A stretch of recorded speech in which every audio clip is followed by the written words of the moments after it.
समास तिसरा. उभारणी निरूपण. श्रीराम.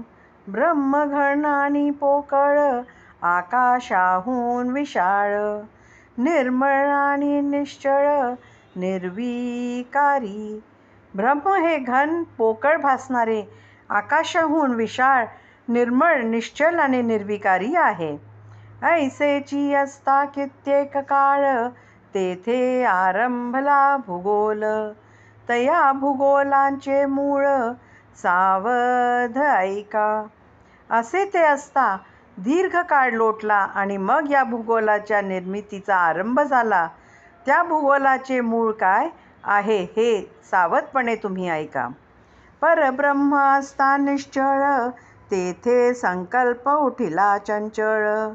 तयास बोली जे केवळ, आदी नारायण.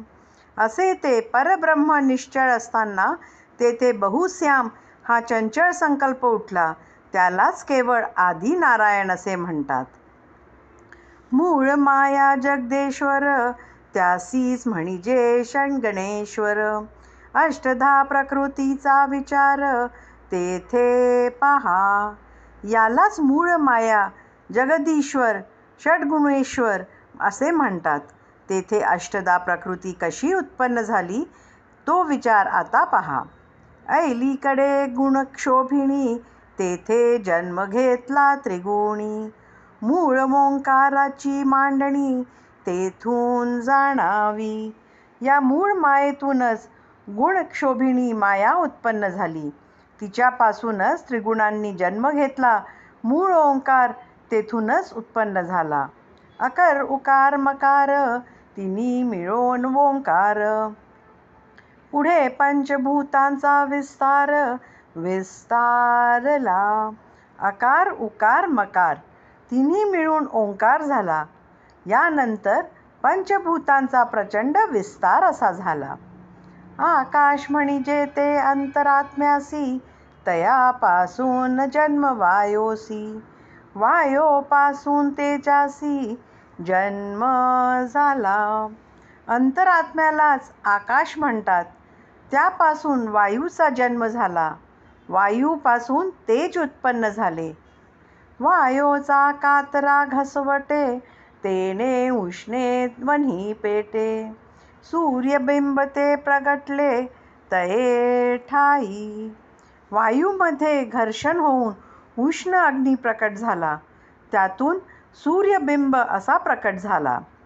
वारा वाजतो शीतळ, तेथे निर्माण झाले जळ. ते जळ आळून भूगोल निर्माण झाला. नंतर थंड वारा वाहू लागला. तेथे जळ निर्माण झाले. ते जळ आळून भूगोल म्हणजे पृथ्वी निर्माण झाली. त्या भूगोलाचे पोटी, अनंत बीजांची या कोटी.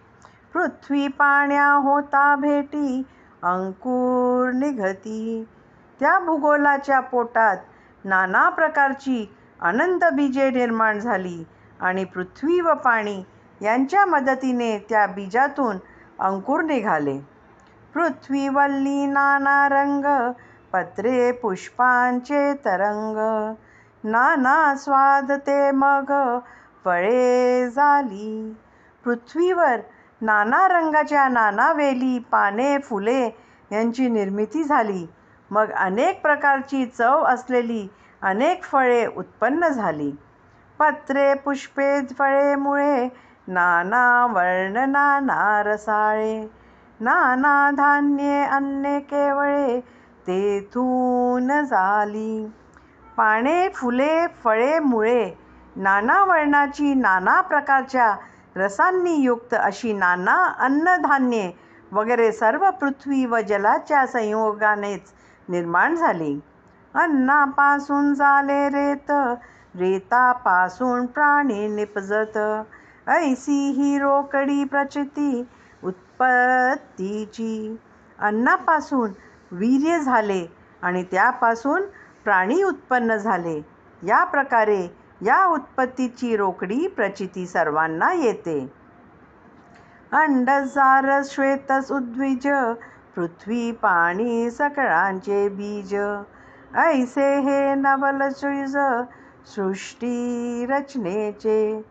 अंडज, जारस, स्वेदज आणि उद्भिज या सर्वांची उत्पत्ती पृथ्वी आणि जल तत्वांमुळे झाली. हे या सृष्टी रचनेचे मोठे नवल आहे. चारी खाणी चारी वाणी 84 लक्ष जीव योनी. निर्माण झाले लोक तिनी पिंड ब्रह्मांड. 4 खाणी 4 वाणी 84 लक्ष जीव योनी. तसेच पिंड व ब्रह्मांड तसेच तिन्ही लोक यांची याप्रमाणे उत्पत्ती झाली. मुळी अष्टधा प्रकृती अवघे पाण्यापासून जन्मती. पाणी नसता मरती सकळ प्राणी. मूळची ही अष्टधा प्रकृती. सर्व प्राणी पाण्यापासून जन्मतात. पाणी नसेल तर कोणीही जिवंत राहू शकणार नाही. नभे अनुमानाचे बोलणे याचा बरा प्रत्यय घेणे. वेदशास्त्रे पुराणे प्रत्यये घ्यावी. हे बोलणे अनुमानाचे नाही, याचा प्रत्यक्ष अनुभव घेऊन पाहावा. वेदशास्त्र पुराणे हे अनुभवाने जाणून घ्यावीत. जे आपल्या प्रत्यया येना ते अनुमानिक घ्यावेना. प्रत्ययावीन सकळ जना व्यवसाय नाही.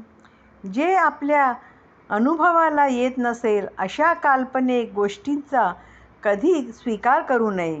अनुभवाशिवाय सर्व लोकांना प्रपंचात अथवा परमार्थी दुसरा आधार.